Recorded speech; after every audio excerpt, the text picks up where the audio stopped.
नमस्कार दोस्तों, हार्दिक स्वागत है आप सभी का फिर से एक बार हमारे चैनल एस्ट्रो ओम पर। दोस्तों, निर्जला एकादशी का व्रत रखने से सभी पापों से मुक्ति मिल जाता है और पुण्य की प्राप्ति होती है। और अगर इस दिन उपवास किया जाए तो सभी 24 एकादशी का फल भी प्राप्त होता है। तो निर्जला एकादशी इस बार 10 जून को रखा जाएगा। एकादशी के दिन कुछ ऐसे कार्य है जो नहीं करना चाहिए और कुछ ऐसी चीजें हैं जिसका जरूर पालन करना चाहिए। इस दिन महाप्रयोग भी किए जाते हैं। तो इस निर्जला एकादशी चूंकि शुक्रवार के दिन है, अगर आप व्रत रखते हैं तो बहुत अच्छी बात, नहीं रखते हैं तो चावल तो बिल्कुल भी ना खाएं। चावल खाने से अगले जन्म में माना जाता है कीड़े का रूप लेना पड़ता है। नमक मत खाइए आप, नमक में सादा नमक तो भूल कर भी ना खाएं। अगर आप व्रत नहीं भी रखते हैं तो सात्विक भोजन आप कीजिए। लहसुन, प्याज, मांस वगैरह का सेवन ना करें। साथ ही मसूर की दाल, मूली, बैंगन, सेम का भी सेवन नहीं करना चाहिए। और इस भूल कर भी मन में बुरे विचार ना लाएं, झगड़ेड़ाई ना करें। अगर आप व्रत रखते हैं तो जमीन पर सोए। लेकिन इस दिन महाप्रयोग किए जाते हैं। स्वास्तिक का एकादशी के दिन कुछ खास प्रयोग किए जाते हैं। आज हम स्वास्तिक का टोटका आपके साथ शेयर करेंगे। देखिए, हिंदू धर्म में किसी भी शुभ कार्य को शुरू करने से पहले स्वास्तिक का चिन्ह बनाकर उसकी पूजा करने का विधान है। मान्यता है कि ऐसा करने से कार्यों में सफलता मिलती है, क्योंकि स्वास्तिक के चिन्ह को मंगल का प्रतीक भी माना जाता है। अब ये जो स्वास्तिक है सु और अस्थि के योग से बना है। इसका मतलब होता है शुभ और सुख, यानी अस्थि का अर्थ होता है होना और शुभ, शुभ का मतलब होता है अच्छा, तो अच्छा होना। किसी भी कार्य को आप करने के पहले गणेश जी का नाम लेते हैं और हिंदू धर्म में स्वास्तिक को गणेश जी का भी प्रतीक माना जाता है। वैसे तो किसी भी शुभ कार्य के पहले आप स्वास्तिक बनाकर ही प्लेट में रखते होंगे, फिर आप पूजा करते होंगे, क्योंकि ऐसा करने से जीवन में खुशियां बढ़ती है। जिस तरह से स्वास्तिक के 4 प्रकार की रेखाएं हैं स्वास्तिक में, और इसका एक ही होता है, एक समान, लेकिन असल में स्वस्तिक का यह चिन्ह क्या बताता है? पौराणिक मान्यता है कि 4 दिशाओं यानी पूरब, पश्चिम, उत्तर, दक्षिण की ओर इशारा ये 4 भुजाएं करती हैं, और हिंदू धर्म में इनको 4 वेदों से जोड़कर देखा जाता है, यानी ऋग्वेद, यजुर्वेद, अथर्ववेद और सामवेद। मान्यता है कि स्वास्तिक की 4 रेखाएं सृष्टि के रचनाकार भगवान ब्रह्मा के 4 सिरों को भी दर्शाती है, और पुरुषार्थ यानी 4 आश्रम, 4 लोग, 4 देवों ब्रह्मा, विष्णु, महेश, गणेश की तुलना भी की गई है। मान्यता है कि यदि स्वास्तिक की चारों रेखाओं को भगवान ब्रह्मा के 4 सिरों के समान है, तो मध्य में जो मौजूद बिंदु है भगवान विष्णु की है, जिसमें से वे भगवान ब्रह्मा प्रकट होते हैं, और स्वस्तिक की 4 रेखाओं में एक घड़ी की दिशा में चलती है, जो संसार के सही दिशा के चलने का प्रतीक है। ये तो स्वास्तिक महत्व है। लेकिन आज हम एक खास प्रयोग बताएंगे। देखिए, घर के मुख्य दरवाजे पर आज एकादशी के दिन आप शुभ मंगल प्रतीक चिन्ह स्वास्तिक जरूर बनाइए। चाहे तो वो चावल और कुमकुम की सहायता से चावल और हल्दी के घोल से बना सकते हैं, या फिर आप कुमकुम यानी कि सिंदूर और घी या सिंदूर और तेल मिक्स करके भी बना सकते हैं। स्वास्तिक हर दिशा से देखने पर एक ही समान लगता है, लेकिन उल्टा स्वास्तिक के प्रयोग अलग होते हैं। और के अलग? यदि घर के मुख्य दरवाजे पर दोनों ओर आप स्वास्तिक बनाते हैं, छोटा छोटा सिंदूर से भी बना सकते हैं, या फिर ठीक ऊपर मध्य में एकदम बना देते हैं, तो ऐसा करने से वास्तु दोष दूर होता है। यानी 3 नहीं बनाना है, या तो दोनों तरफ बनाइए या फिर ऊपर बनाइए। भौतिक कामनाओं की पूर्ति करता है, तनाव हटाता है, चिंता और निद्रा, बेचैनी, तंत्र मंत्र क्रियाओं से भी रक्षा करता है। और शुभ कार्य की शुरुआत के पहले स्वास्तिक को ही अंकित किया जाता। स्वास्तिक को मान, सम्मान, सफलता और उन्नति का प्रतीक माना जाता है।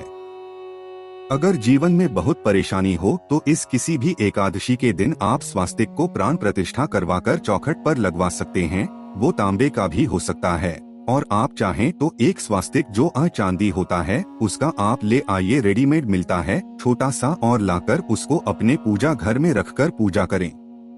स्थिर लक्ष्मी की प्राप्ति होती, और लक्ष्मी को प्रसन्न करने के लिए चांदी में आप चाहें तो नवरत्न भी लगवाकर आप स्वास्तिक को रख सकते हैं। खैर, ये तो आप सबसे अच्छा है कि सिंदूर और घी, तेल मिक्स करके या फिर चावल और हल्दी का घोल से अपनाइए। घर के मुख्य दरवाजे पर स्वास्तिक बनाते हैं तो छोटा ही बनाइए, बहुत बड़ा मत बनाइएगा। 3 अंगुल है, वैसे तो 9 अंगुल से बड़ा नहीं बनाना चाहिए, आप 3-4 अंगुल का बनाइए, सुंदर भी लगेगा। तो घर के सामने अगर पेड़ या खंभा है तो इसके दुष्प्रभाव से भी रोकता है। स्वास्तिक का चिन्ह को खुश करने के लिए खासकर एकादशी तिथि पर आप थाली में या किसी जहाँ भी आप चौकी पर रखते हैं देवता को, तो स्वास्तिक बनाकर फिर देवता की मूर्ति रखें तो देवता प्रसन्न हो जाते हैं और आप चाहें तो इस देवता के पास स्वास्तिक का चिन्ह रख सकते हैं।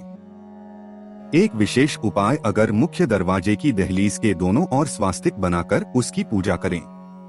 स्वास्तिक पर चावल की ढेरी और एक एक सुपारी रख दें तो ऐसा करने से अपार धन की प्राप्ति होती है, सफलता मिलती है। इस एकादशी के दिन नहाने के पानी में तुलसी का पत्ता या फिर डालकर नहाइएगा, क्योंकि इस समय आप जब बेलपत्र डाल देते हैं तो सभी तीर्थ स्थान के पुण्य फल आपको प्राप्त हो जाते हैं। और आप चाहें तो कुशा घास डालकर भी नहा सकते हैं। वैसे तो शिव जी की भी पूजा कीजिएगा। अब ये नहीं कि एकादशी तो सिर्फ श्री हरि की पूजा करेंगे, बिल्कुल नहीं, क्योंकि जब आप दोनों की पूजा करते हैं तो आपके जीवन की तमाम परेशानियां समाप्त हो जाती हैं। अगर आप अपने घर के पूजा स्थान पर एक प्लेट में स्वास्तिक बना लेते हैं और स्वास्तिक के ऊपर थोड़ा सा चावल, एक सुपारी रख देते हैं तो इसे 21 दिन तक रहने दें। बाद में सुपारी कर गणेश जी के पास रख दीजिएगा घर में ही, और स्वास्तिक वाले प्लेट को आप साफ कर लीजिएगा। 21 दिन तक ये बने रहने से आपके जीवन में धन की कमी नहीं होती, यानी इस एकादशी को कर लें तो लंबे समय तक ये आपको लाभ देता रहेगा। अगर आपको कोई विशेष मनोकामना है तब उन मनोकामनाओं की पूर्ति के लिए विशेष प्रयोग होते हैं। वैसे तो पितरों की कृपा के लिए भी स्वास्तिक का चिन्ह घर में गोबर से बनाना चाहिए। मुख्य दरवाजे के बाहर से सुख शांति भी रहती है कि कृपा बरसती है। वैसे तो एकादशी तिथि के दिन ये कहा जाता है कि पीपल के जड़ में अगर एक लोटा जल में एक चुटकी काला तिल, थोड़ी सी मीठी वस्तु डालकर पीपल के पेड़ में आप जल दें तो पितृदेवों की विशेष कृपा भी मिलती है और धन लक्ष्मी प्रसन्न होती है। धन, दौलत, सुख, समृद्धि, यश, मान सम्मान बढ़ती चली जाती है। तो ये तो थी स्वस्तिक की कुछ विशेष प्रयोग, लेकिन कई बार होता है लंबे समय से मनोकामना नहीं पूर्ण हो पा रही है। इस एकादशी के दिन आप किसी भी पास के मंदिर में के दीवार में जाकर उल्टा स्वास्तिक बना दें और जब आपकी मन्नत पूरी हो जाए तो जाकर सीधा स्वास्तिक बना दें। सिंदूर से बनाइएगा। तो चलिए आप जानते हैं भगवान श्री हरि की जब आप पूजा करेंगे तो उन्हें 2 हल्दी की गांठ जरूर अर्पित कीजिएगा और बाद में उस हल्दी की गांठ को पीले कपड़े में लपेटकर रख लीजिएगा। धन की मुश्किलें दूर होगी। पहले से आपके पास रखा हुआ है तो उसको ही फिर से आप रख सकते हैं। आपके पास जो भी चीज है, केसर है, कमल का है, केला है, गेंदे का पुष्प है, सब कुछ आप उनको अर्पित करें। तो अपनी विशेष मनोकामनाओं की पूर्ति के लिए, चाहे आपको जॉब की प्राप्ति के तलाश से, या फिर आप चाहते हैं कि आपका व्यापार अच्छा चले, या आप चाहते हैं कि अपना मकान हो, तमाम जो भी आपका भौतिक सुख साधन है, उसके लिए आप पास के किसी भी मंदिर में जाएं और एक सिंदूर लेकर जाइएगा। घर से सिंदूर घी मिक्स करके या सिंदूर में सरसों का तेल मिक्स करके मंदिर के दीवार पर एक उल्टा स्वस्तिक बना दे और फिर जब मन्नत पूरी हो जाए तब सीधा स्वस्तिक बना दीजिएगा। फिर से जाकर वहीं पर अगर आपकी जब मन्नत पूरी हो जाती है तब और भगवान को धन्यवाद जरूर कहिएगा। तो इस तरह से आप इस एकादशी के दिन अपनी मनोकामनाओं की पूर्ति के लिए ये विशेष प्रयोग करें और तुलसी जी में जब जल अर्पित कीजिएगा तो 1 लोटा जल में 1 चुटकी हल्दी, 2-4 बूंद दूध डालकर और थोड़ा सा मिश्री, 1 चुटकी अक्षर डालकर ही अर्पित करें तुलसी जी में। और शाम के समय एक घी का दिया जरूर जलाइएगा। इस दीपक में एक सिक्का रख दीजिएगा और बाद में इस सिक्के को उठाकर आप संभाल के रखें।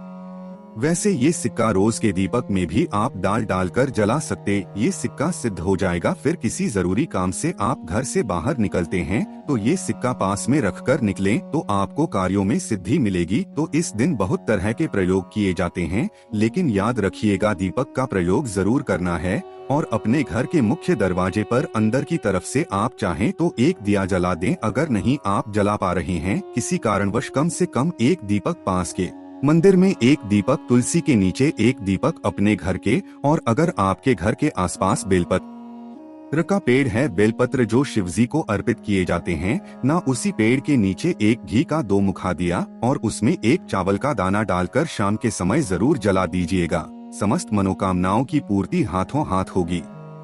लेकिन अगर वीडियो पसंद आ रहा हो तब लाइक और सब्सक्राइब जरूर कीजिएगा और आपके कमेंट्स का भी हमें इंतजार रहेगा। हर हर महादेव। धन्यवाद।